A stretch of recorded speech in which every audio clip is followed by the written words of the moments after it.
We want success without sacrifice. But life doesn't work that way. Success will not be shortchanged. You have to pay the price, and it never goes on sale. The best decision that you can make for yourself is decisions against yourself.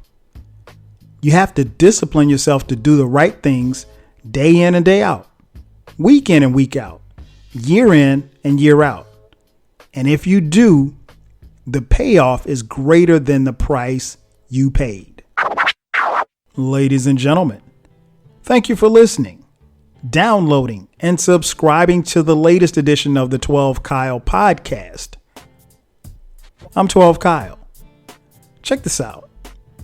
What I just read was an email that I got from my boy Bobby the other day. Shout out to Bobby.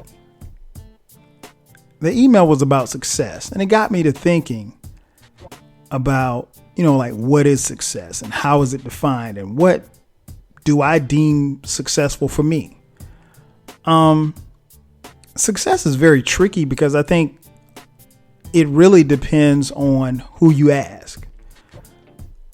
Society has its own set of standards for what success is, but if you go by what society tells you, you'll go crazy.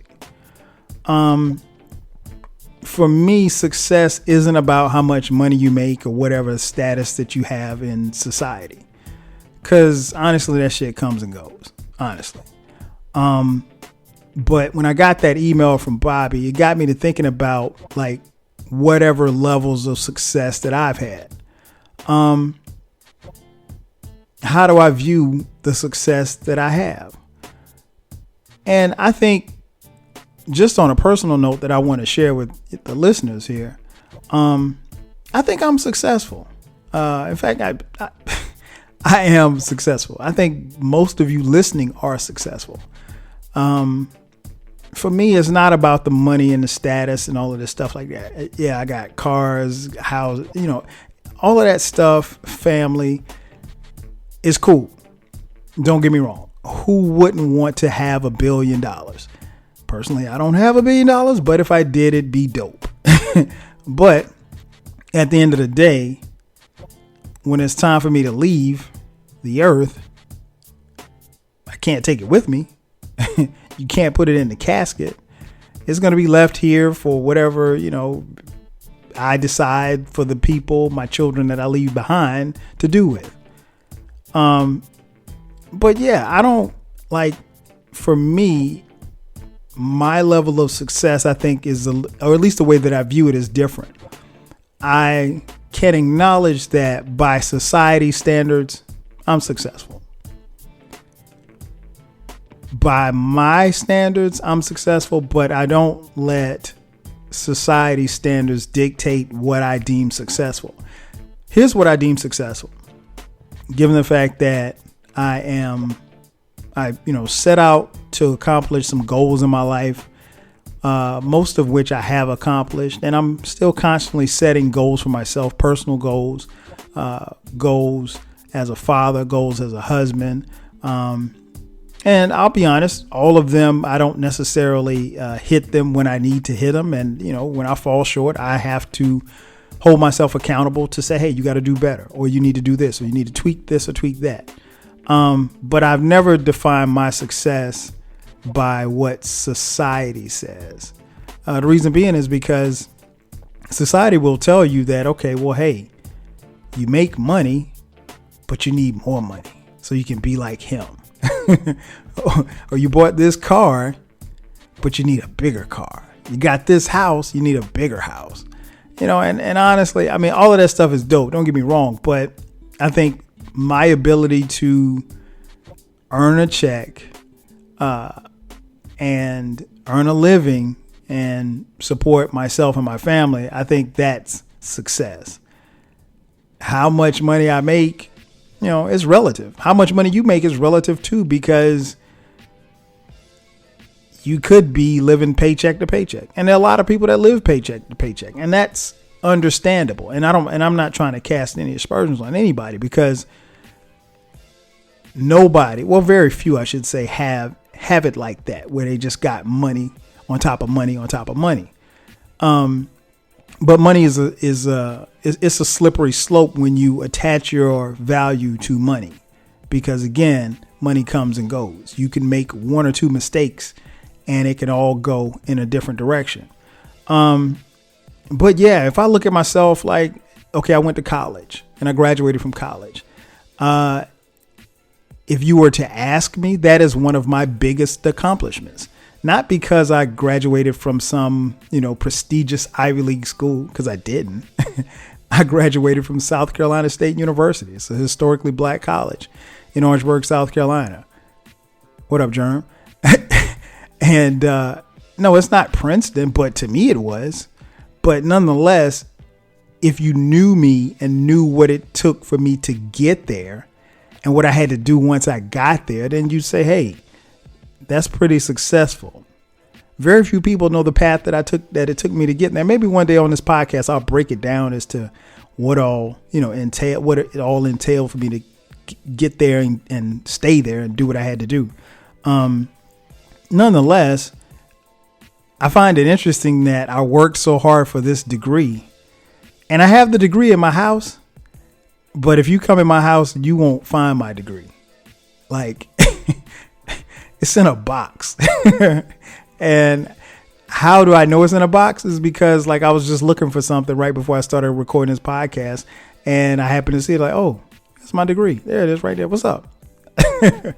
But it's one of my proudest accomplishments, but it's not on display for the world to see, or anyone who comes into my house. That's not to say that I'm ashamed of it, because I'm not. I love my marketing degree and my minor in broadcasting. I love that. But does graduating college make me a success? No, it doesn't necessarily. But if you saw what it took for me to get to college, and if you saw what it took for me to get out of college and the trials and tribulations that I went through in between, then you'd say, hey, that's pretty successful. By society standards, I'm a success because I've, settled down, got married, and had kids. And, I guess that's a success to some degree, but does it mean that if you got married and got divorced and had kids that you're not successful? No, that just means that your marriage wasn't successful. Doesn't mean that you're not successful. So I don't really buy into that. But by society standards, you get married, you buy a house, and you raise these kids, and what we've done. So, if society deems that success, I guess that's what it is. But I don't believe that. I think my ability to take care of my family is a success. And then when you think about money, yeah, like it's kind of like the Jay-Z line, I've saved and blown bread. Yeah, money's been made, but money is not tangible. It's going to come and go. And again, none of it. I don't care how much I've made. I don't care how much I'm going to make. I can't take it with me. Would I like to make more? Of course. Who wouldn't want to make more money? But it doesn't make me as successful. The ability to hold down a job doesn't make you successful, because again, if you're at a job and you don't own the company, you're expendable. I learned that in business class, marketing 101. Financial management 101. Yeah, if you don't own the company, everybody's expendable. So I don't necessarily attach success to money. Does someone like Warren Buffett or Oprah, are they deemed successful because they're, billionaires? Of course they are, but I think what we tend to miss about their success is what they did before they got the money. If you were given the money, I don't know how you could call somebody successful if they were born a billionaire or born to billionaire parents or millionaire parents for that matter. But no, for me, I don't tie my success to money. And I guess the next thing I wanted to talk about was something that came from what the email that Bobby sent me. It's like, what has propelled your success? For me, what has propelled my success is honestly, fear of failure. I don't want to fail. And I think that I'm being honest with myself and honest with you, that I've always been pushed by the fear of failure. Fear of failure does not prevent me from trying, but I don't want to fail. Now, failing is, it's very subjective, because what could be failure to me could be success to someone else. I don't want to, I always wanted to do things and be the kind of person that, people could depend on, and that I didn't let my parents down. And I think for the most part, I've done that. But, it's not rocket science, right? I think whatever levels of success that I've had, it's been pushed by the fear of failure. So when I stepped on a football field in high school, I was very confident of what I could do, but no, I didn't want to fail. So at some point, your fear of failure becomes, your motivating factor, and it becomes that, fuel in your engine. But you have to be careful, because that fear can overcome you. It never has, but it's gotten close at times in my life. But I've always kind of, depended on myself. So when you depend on yourself and you push yourself so hard, you don't want to let anybody down. So for me, whatever levels of success that I was trying to achieve, I had to be satisfied with, right? So it doesn't matter what society's, oh, you're doing well, you're doing fine. Everybody, someone wouldn't chop their arm off to be where you are. And I'm pretty sure that that's probably the case, but I don't see it like that. I just see it as me doing what I'm supposed to do, because this is what I want to do. And I'm just pushed by me. Now, I will admit, having children and being the example for them, that has pushed me even more. So I don't want to fail them. But me failing them doesn't mean, how I work or where I work or how much money I make, because that's all subjective. It's about who I've become for them and who I will become to them, and what they see in me, and whatever it is that they see in me that I can project to them. And the same goes for you. I don't think, I know a lot of times we can get caught up in, the superficial things. You you go on Instagram and, you see people and they're having a good time, or you might even see me on Instagram having a good time. But I heard somebody say this, and it's so true.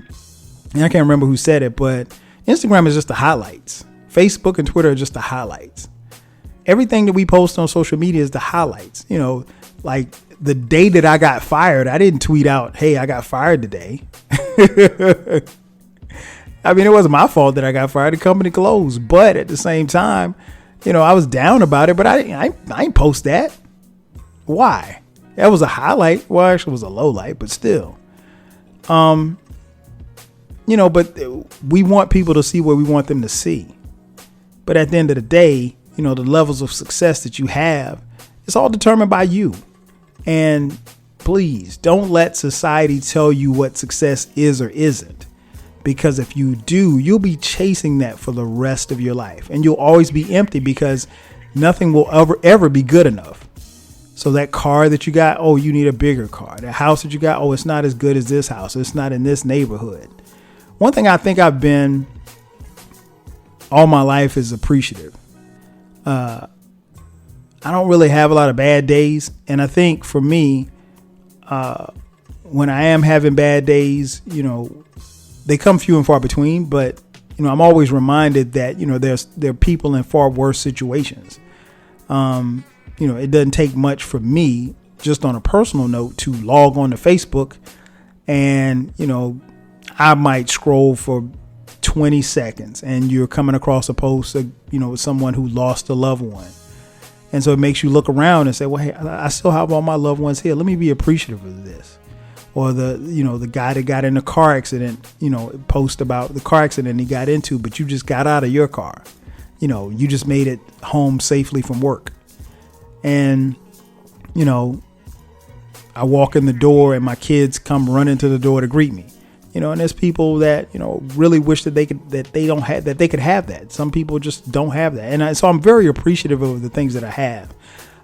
But I think what I want everybody to understand is that success is not determined by how much you make. It's not determined by what you post on Instagram. It's not determined by, what's in your bank account. It's really about what it is that you do and what levels of achievement that you're getting out of where you were to where you are now to where you're going.